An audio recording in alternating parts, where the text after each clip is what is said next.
अस्सलाम वालेकुम जनाब। फैमिली इनक्लोजर में अदनान आपके साथ, और आज हमारे साथ हैं बहुत ही खास हमारे मेहमान, सीनियर तज्जियाकार और स्पोर्ट्स एंकर, और इसके अलावा स्पोर्ट्स प्रेजेंटर भी हम इनको कहेंगे, क्योंकि रेडियो पे बहुत अरसा इन्होंने स्पोर्ट्स के प्रोग्राम हमारे साथ दिया है, और अपनी माहिराना राय से आजकल जो है ये हम सबको मुस्तफीज कर रहे हैं। मुनीर साहब, बहुत बहुत आपको खुशामदीद कहते हैं। मुनीरुल हक साहब हमारे साथ मौजूद हैं। अस्सलाम वालेकुम। वालेकुम अस्सलाम और बहुत बहुत शुक्रिया अदनान हसन सैयद, इतना अच्छा तारुफ कराने के लिए बहुत मशकूर हूँ मैं। जी सर। अच्छा मुनीर साहब, हुआ ये कि आपसे जो गुफ्तगू करनी थी ना, जो ड्यू थी, वो तो ये थी एशिया कप और जय शाह और एसीसी के रूप में, या एसीसी के बहाने जय शाह की जो सारी हठधर्मियां, ये सब इस पे हम बात करना चाह रहे थे। लेकिन हुआ ये कि कल इतना बड़ा मतलब डिसअपॉइंटमेंट हो गया पाक भारत मैच में, कि मतलब फौरी तौर पर इस पे बात करना अब जरूरी हो गया है। इसको मैं आपकी वीडियो देख रहा था जो अभी थोड़ी देर पहले आपने लाइव की थी, तो बहुत सारी बातों का तो आपने इसमें अहाता कर लिया है। तो लेकिन आपके ख्याल में क्या ये इतना मतलब, या तो आप मुकाबला करके हार रहे हो, लेकिन ये बिल्कुल एक एसोसिएट टीम का किसी बड़ी टीम से मुकाबला क्यों लग रहा था? बिल्कुल अदनान, आपने सही कहा। इतनी उम्मीद नहीं थी कि इतनी बड़े मार्जिन से शिकस्त होगी। पाकिस्तान को अपनी तारीख की दूसरी बदतरीन शिकस्त का सामना करना पड़ा है। और जब आप इंडिया से हारते हैं तो वो शिकस्त बहुत बड़ी शिकस्त लगती है, क्योंकि इंडिया से तो हम ये सोच के खेलते हैं कि हम जीतेंगे, लेकिन हारेंगे तो मुकाबला करेंगे। ठीक है, हमने देखा था विराट कोहली ने भी T20 में जितवा दिया था पाकिस्तान को, लेकिन आखिरी ओवर में जाके मुकाबला नजर आया था। लेकिन यहाँ तो कोई चीज नजर नहीं आई। जो सबसे अफसोस की बात है ना, वो ये कि तीनों शोबों में आउट क्लास कर दिया हमें।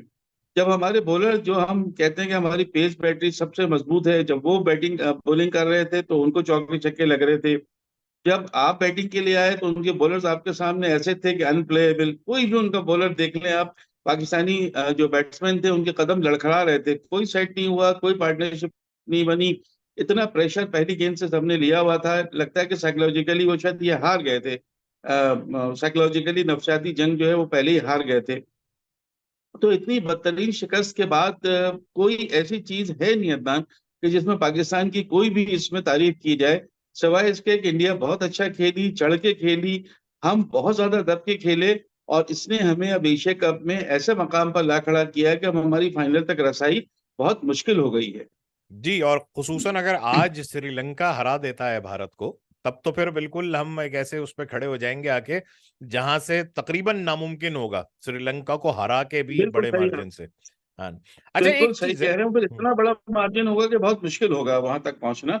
इसलिए आज अगर पाकिस्तान को फाइनल खेलना है तो पाकिस्तान को आज इंडिया के जीतने की उम्मीद रखनी चाहिए। जी, ऐसा भी होता है। अच्छा, इसमें से काफी सारी चीजें ऐसी थी जिसको हम एंटिसिपेट कर रहे थे। मैंने अपनी भी वीडियो यहाँ पे जब की थी टूर्नामेंट से के आगाज से कबल, तो एक दो इसमें बातें थी ऐसी कि बाबर आजम जो हैं वो भारत के खिलाफ या बिग मैचेस में वो नहीं चल पाते हैं। इसके अलावा शाहीन और खास तौर पे हारिस रऊफ का हमने कहा था कि बड़े मैचों में ये कम से कम दूसरा स्पेल जो है इनका, वो खासा होता है मायूस कुन। चलें, पहले स्पेल में नए बॉल से गेंदें कर लेते हैं, सब कुछ है। अब ये इन इतना तो शाहीन और हारिस को तो ओडीआई में तो इतना टाइम नहीं हुआ इंडिया के खिलाफ खेलते हुए, सिर्फ दो तीन तीन मैच इन्होंने खेले हुए हैं। लेकिन जी हाँ। अगर बैटर्स की हम बात करते हैं, तो 7 की एवरेज इमामुल हक की है। वैसे कैरियर एवरेज इनकी 50 से ऊपर है। इंडिया के खिलाफ 7 की एवरेज है। बाबर आजम की 28 की एवरेज है इंडिया के खिलाफ। वैसे उनकी जो है वो माशाल्लाह 60 की एवरेज है। नंबर 1 इस वक्त बैट्समैन है। अच्छा, और इसके अलावा रिजवान की जो है वो 2 है एवरेज इंडिया के खिलाफ। फखर जमान एवरेज तो उनकी अच्छी है, 45-46 है भारत के खिलाफ। लेकिन उनकी फॉर्म जाती है उनकी, तो फिर वो 10 11 12 इनिंग से पहले वापस नहीं आती। वो इतने इनकंसिस्टेंट हैं। तो बैटिंग करेगा कौन भारत से? तो अभी ये तो इस अगर फाइनल में मुकाबला हो गया तो हो गया, वरना एक बहुत ही इंपॉर्टेंट मैच वर्ल्ड कप में भी होगा। तो भारत के खिलाफ अगर हमारे बैट्समैनों का ये हाल है, बैटिंग कौन करेगा मुनीर भाई इनके खिलाफ? बहुत अच्छा तजिया आपने किया है, बड़ा अच्छा अहाता किया है, एक एक खिलाड़ी की फिगर बताई। I appreciate this. बात यह है कि जो भी हैं वो यही हैं आपके पास, जिनके साथ आपको वर्ल्ड कप खेलने जाना है या अच्छी कारकर्दगी उसमें दिखानी है। आपके पास कोई और बैकअप ऐसा है नहीं। फखर का पिछली 9 इनिंग्स से कोई 50 नहीं है। कल भी स्ट्रगल करते हुए हमें नजर आए, 27 रन उन्होंने जरूर बना लिए, जो शायद टॉप स्कोरर था। और लेकिन वो स्ट्रगल करते हुए नजर आ रहे हैं। प्रेशर में कल भी थे, वो जो उनका मखसूस शॉट है कि वो पुल कर देते हैं मिड विकेट की तरफ, वो शॉट ज्यादा खेले उन्होंने, बाकी शॉट इतने लग नहीं रहे थे। रिजवान को वनडे में अपनी जगह बनाने के लिए भी बहुत मेहनत करनी पड़ेगी। हम इसको देख रहे हैं कि रिजवान T20 में बहुत अच्छे हैं, लेकिन वनडे में वो परफॉर्मेंस नहीं है जो हमें रिजवान जैसे प्लेयर से जो हम T20 में वो देते हैं, उससे उनको अभी भी मौका है। पाकिस्तान चाहे तो सरफराज अहमद को वर्ल्ड कप के लिए स्क्वाड में शामिल कर सकता है। 28 तारीख तक तब्दीली हो सकती है विदाउट ICC इंटीमेशन, मतलब उसकी परमिशन की जरूरत नहीं है, ICC को इंटीमेट कर दे और आप कर सकते हैं। लेकिन अगर रिजवान के साथ जाना चाहते हैं तो रिजवान को खुद भी सोचना होगा कि बड़ा अहम मौका है उनको अपनी परफॉर्मेंस वनडे में भी प्रूव करनी होगी, जिस तरह T20 में उन्होंने प्रूव की है। बाबर आजम को देखिए, बाबर आजम है तो बड़े प्लेयर, अब हम नहीं, दुनिया मानती है। 5,000 फास्टेस्ट रन उन्होंने बनाए हैं, वर्ल्ड के टॉप के प्लेयर हैं, सारा है। इस महीने भी ICC मंथ ऑफ प्लेयर के लिए भी नॉमिनेट हुए हैं, वो सारी चीजें अपनी जगह है। लेकिन जब प्रेशर गेम होता है ना बॉस, तो वहां पर चैलेंजेस ज्यादा आ जाते हैं। कल वो प्रेशर गेम में कोई चैलेंज के सामने कर नहीं सके। उनको गेंद भी बहुत अच्छी पड़ गई, हार्दिक पांड्या की ऑलमोस्ट अनप्लेबल डिलीवरी थी, बैकफुट पे गए, कोशिश की डिफेंसिव होने की, लेकिन गेंद उनसे पहले ही उनके बैटिंग पैड के गैप से निकल के उनकी विकेटें उड़ा गई थी। गेंद भी बहुत अच्छी थी, लेकिन एक बाबर आजम के रुकने से भी कल मसला हल नहीं होता। इब्तदा से लेकर आखिर तक हमने देखा कि बैट्समैन जो है बहुत ज्यादा दबाव में नजर आए। एक एक अजीब सी कैफियत थी, पैनिक पैनिक हो गया था। पैनिक बटन जब था तो ये चीजें होती हैं, तो पैनिक हो गया था जिसकी वजह से ये चीज हुई है। अगर आप स्टैट्स को देखेंगे, देखिए 2 मैचेस तो हमने बड़े अच्छे इंडिया से पिछले 5 साल में जीते हैं। अगर 6 साल में, अगर चैंपियंस ट्रॉफी के फाइनल की बात करें या T20 वर्ल्ड कप की, जहां हमने 10 विकेटों से भारत को शिकस्त दी थी, लेकिन हम हारे भी हैं। और जब भारत पहले बैटिंग करता है तो हम अक्सर हार जाते हैं और मार्जिन से हारते हैं। ये चीज भी आज मैं राशिद लतीफ को सुन रहा था, उन्होंने एक प्रोग्राम में बताई थी। तो यहाँ पर एक तो टॉस, एक शायद बाबर भी मान गए हैं कि टॉस जीतकर बॉलिंग का फैसला गलत था, क्योंकि विकेट जो है वो, अगर ये स्कोर ज्यादा कर देते तो शायद इनके बॉलर जो है वो कुछ कर देते। इतना वन साइडेड मैच नहीं होता। माफ कीजिएगा। हाँ। लेकिन सूर्यदयाल को देखो, अब जो चीज हो गई वो तो हो गई, वो जो एक डेंट लगना था वो तो लग गया। अब सवाल ये है कि क्या आप फाइनल में पहुंचते हैं, क्या आप श्रीलंका को इतने ही बड़े मार्जिन से हराते हैं ताकि आप अपनी एक बड़ी टीम की वो मजबूती को कायम रखें। आप वर्ल्ड नंबर 1 की हैसियत से आप एशिया कप खेलने गए, लगातार मैचेस आप जीत रहे थे, 4-5 मैचेस के बाद पाकिस्तान को शिकस्त हुई है। लेकिन एक शिकस्त पर अगर हम बिल्कुल ही वो हो जाएंगे कि बिल मायूस हो जाएंगे, तो वो भी ठीक नहीं है।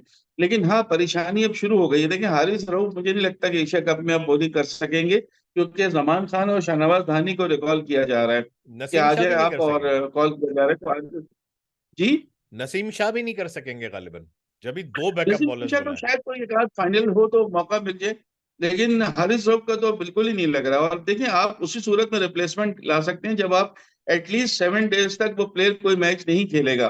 तो 17 को तो फाइनल है, तो 7 दिन तो आ ही जाएंगे। इसका मतलब अगर आप रिप्लेसमेंट ले लेते हैं नसीम शाह और हारिस रऊफ का, तो वो दोनों प्लेयर फिर फाइनल नहीं खेल पाएंगे। तो ये भी चीज मद्देनजर रखनी पड़ेगी। तो पाकिस्तान की जो मेन स्ट्रेंथ थी उसमें तो डेंट पड़ गया, क्योंकि अब शाहीन शाह अफरीदी भी पिछले मैच में वो फॉर्म हमें नजर नहीं आई उनकी जिसके लिए वो मशहूर थे। जो हम सोच के गए थे कि पहले बॉलिंग करेंगे, अटैक करेंगे, भारत को बैकफुट पे लाएंगे और होगा, लेकिन भारत की टीम आप देखें, 4 बैट्समैनों ने बैटिंग की, चारों ने कम से कम 50 स्कोर की।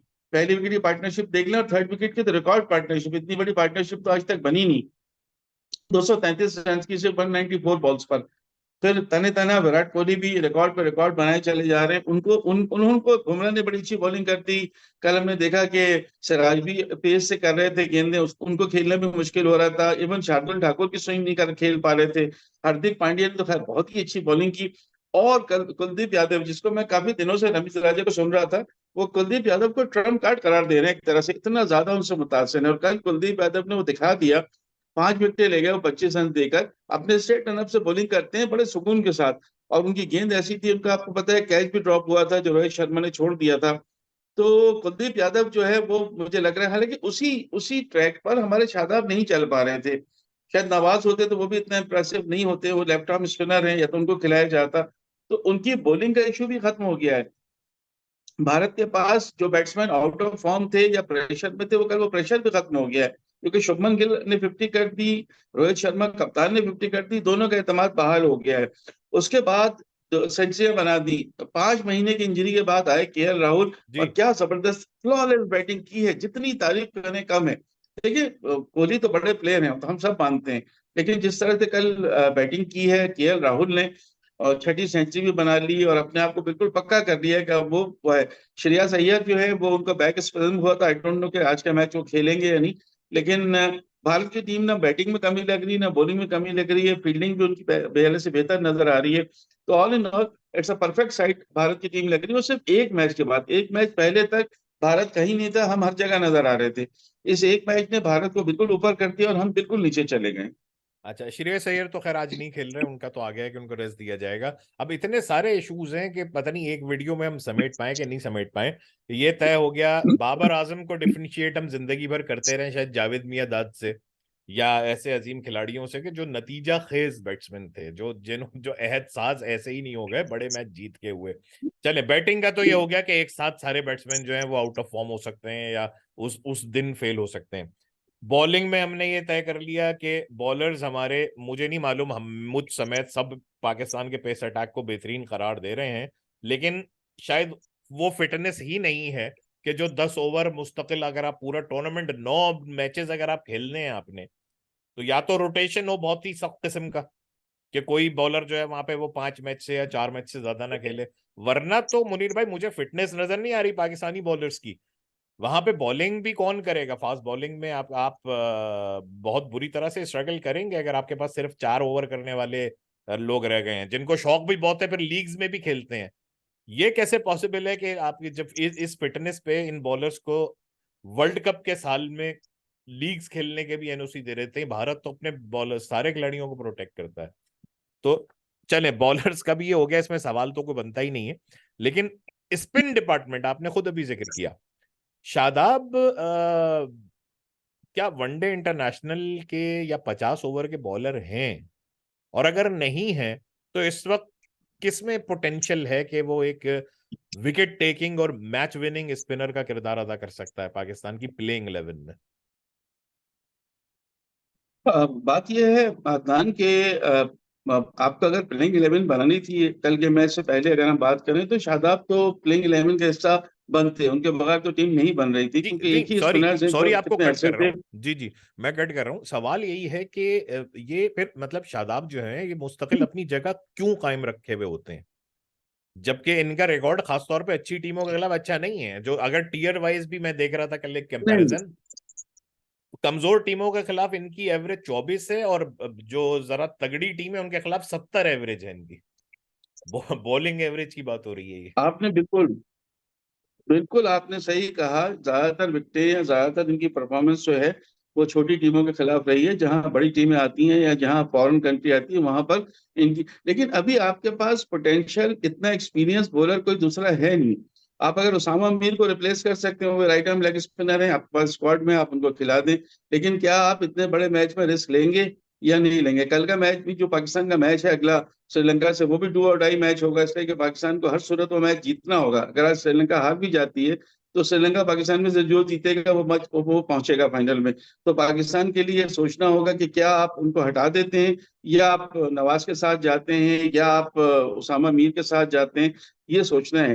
बात यह है कि पाकिस्तान के पास ज्यादा ऑप्शंस नहीं बॉलिंग है। में रिसोर्स है नहीं, हाँ, ऑप्शंस नहीं है, ऑप्शन बिल्कुल नहीं सही। है ना, और है भी नहीं आपके पास। अब आप अगर आप जाएंगे कि जी उसामा मीर को खिला लें, तो फिर शादाब को आप ड्रॉप करके उसामा मीर को खिला लें।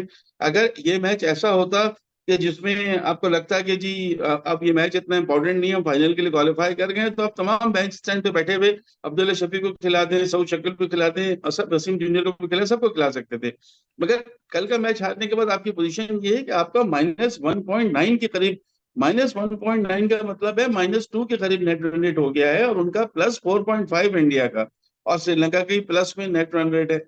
तो आज का मैच चाहे जो भी रिजल्ट हो, श्रीलंका तो अपनी जान मारेगा, क्योंकि जाहिर है मेजबान तो नहीं है, लेकिन अपने मुल्क में खेल रहा है, तो उनको वहां की कंडीशन से भी है और चाहेंगे कि वो क्राउड भी फाइनल में है आए। उनका, बिल्कुल पाकिस्तान इंडिया बिल्कुल। वैसे भी कभी उसे तो, जी बिल्कुल, क्राउड है, एटमोसफेयर उनका है, उनको वहां का कंडीशन है, परमदासा में सारे खिलाड़ी उनके खेलते रहते हैं। सही। तो ये वाला एडवांटेज अभी देख, लेकिन आप बस आप क्या करेंगे मुझे बताएं ना। अब रिजवान को हटा दें, हारिस को खिला लें, शादाब को हटा दें, उसामा मीर को खिला लें। आप क्या करेंगे? नवाज को हटा दें, आप फहीम अशरफ को खिला लिया आपने। मतलब आपके पास ऑप्शन है नहीं। फखर को हटा दें, आप अब्दुल्ला शफीक को खिला लें।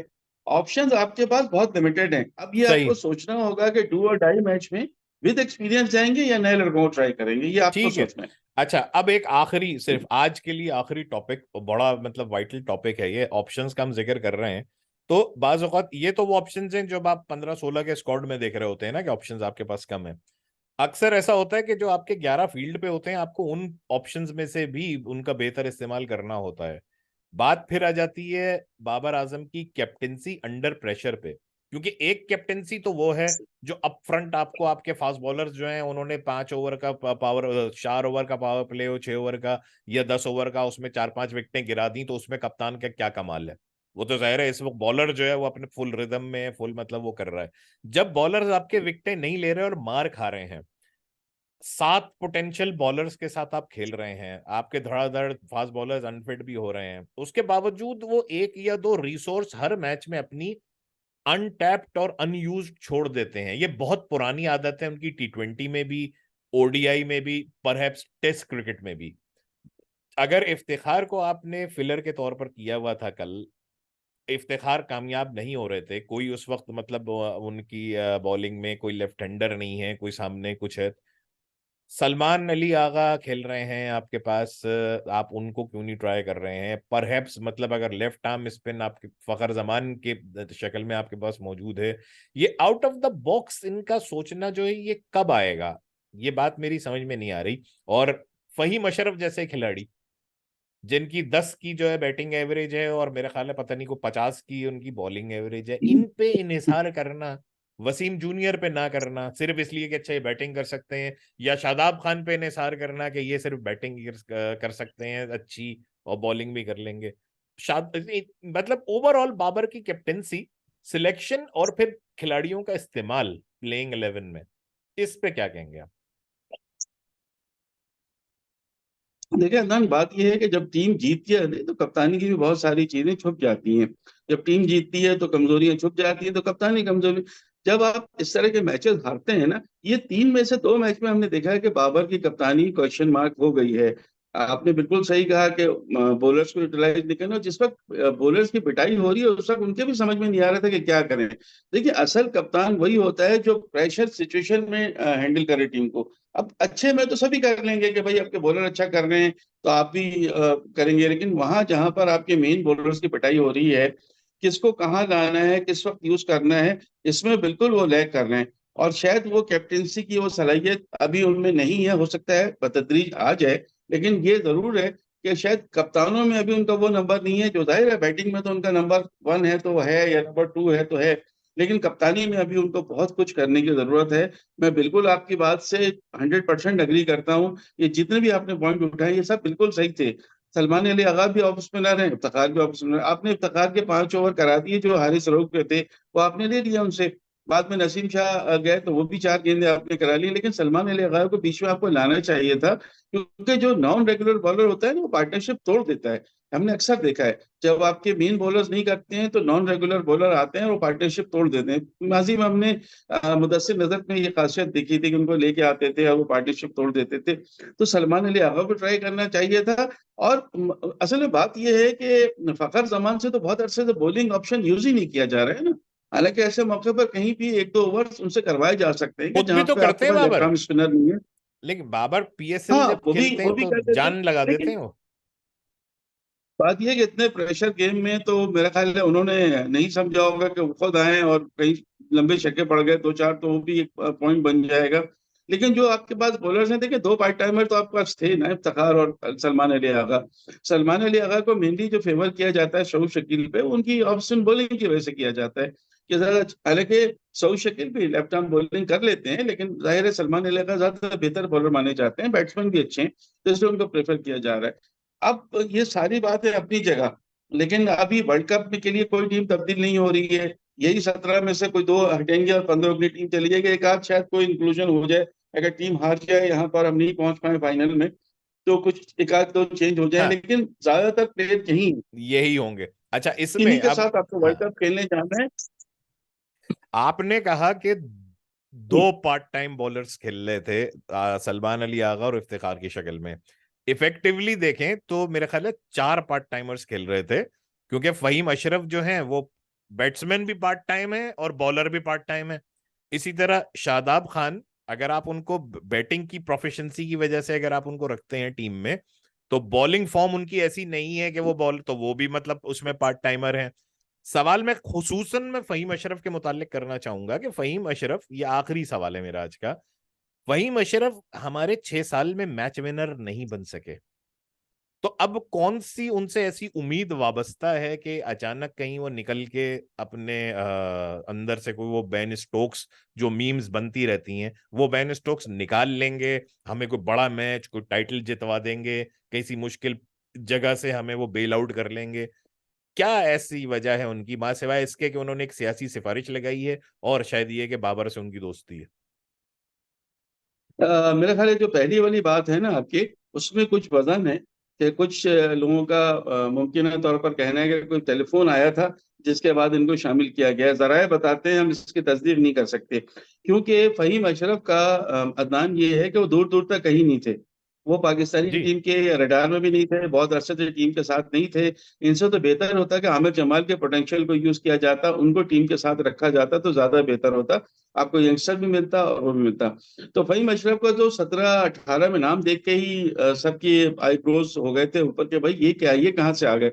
तो उनको तो बहरहाल अब ना सिर्फ लिया गया है, बल्कि उनको मैचेस भी हो खिलाए जा सकता है रहे हैं, वर्ल्ड उनकी कप भी खेल परफॉर्मेंस जाए, आपके सामने है।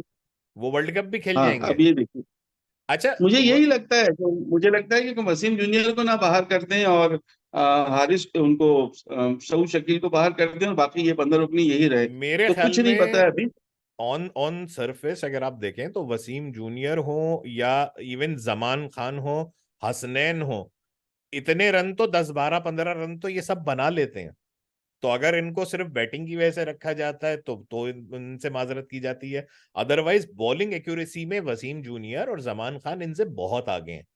तो ये तो खैर चीजें चलती रहेंगी, और जाहिर बात है कि अभी हमें जमान इसी। भी अदनान जमान खान की जो सबसे अच्छी है ना कि वो तो यंग है, बहुत मेहनत से खेलता है। और बिल्कुल जो डेथ ओवर्स में वो रन कंटेन करता है ना, डेथ ओवर में, वो डेथ ओवर्स में रन कंटेन करने की उसमें नेचुरल एबिलिटी है, जो बिल्कुल औरों में मुझे बिल्कुल। नजर नहीं आती। तो वो बहुत बड़ा सासा आगे चल के पाकिस्तान के लिए बन सकते हैं।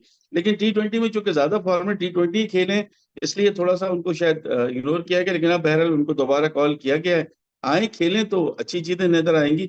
लेकिन ज्यादा आपके पास चॉइसेस नहीं है, इन्हीं बिल्कुल प्लेयर को परफॉर्म करना पड़ेगा। इन प्लेयर को ये सोच के कि भाई अब डू और डाई है, अब आप परफॉर्म करें श्रीलंका अगेंस्ट, बेहतर खेलें, बेहतर एवरेज के साथ, बेहतर स्ट्राइक रेट के साथ आप फाइनल के लिए क्वालिफाई करें। क्योंकि इतनी खराब कारकर्दगी अगर श्रीलंका के खिलाफ भी रहती है तो फिर तो बहुत मुश्किल हो जाएगा।